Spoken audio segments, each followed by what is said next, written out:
Hi, my name is Karthik Podar, and I'm the Chief Business Officer of Haptik, one of the world's largest conversational AI companies. I think you should listen to our story because it's a great example of how an Indian startup pivoted multiple times, started off as a B2C application, and eventually found its calling in the global B2B enterprise software space, especially when it comes to AI and chatbots. We are a 7-year-old company, about 220 people strong, and backed by Geo platforms. So what Haptik does is basically we build intelligent virtual assistants, popularly known as chatbots, for enterprises to help them improve their end customer experience.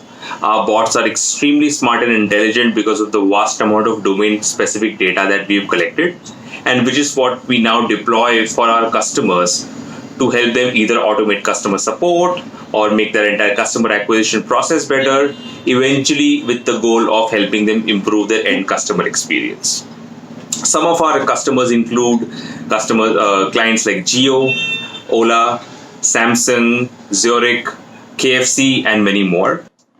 What makes Haptik different compared to other conversational AI companies in the market is that in the last 7 years, we have processed close to about 3 billion interactions, and that has given us a tremendous amount of data in terms of how end users interact with automated solutions like chatbots. What we've also done is we've gone ahead and created domain-specific intelligence on our bots. So if someone says, example, I want to change my plan, we understand what that means in a telecom domain versus what that would mean in a travel domain. So there's a lot of domain-specific intelligence which comes on our platform.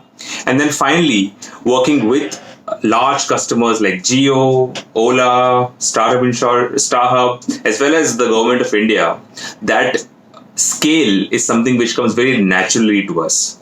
Extremely important when we work in the international markets where brands care about how scalable their entire platform is, and having customers like this always reinforces that aspect of our platform. So these are a few things which really help us stand apart.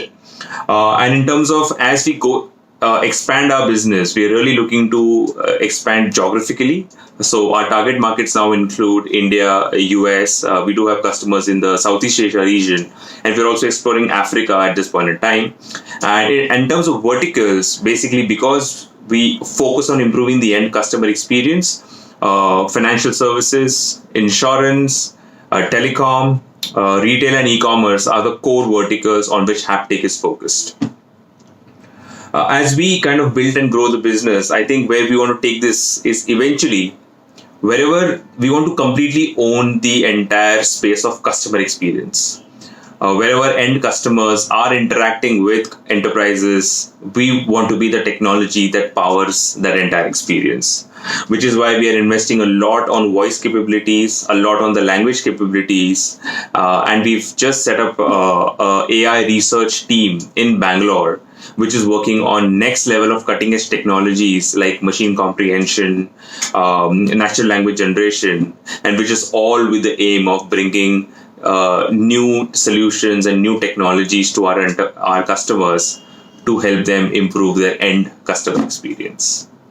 Thank you.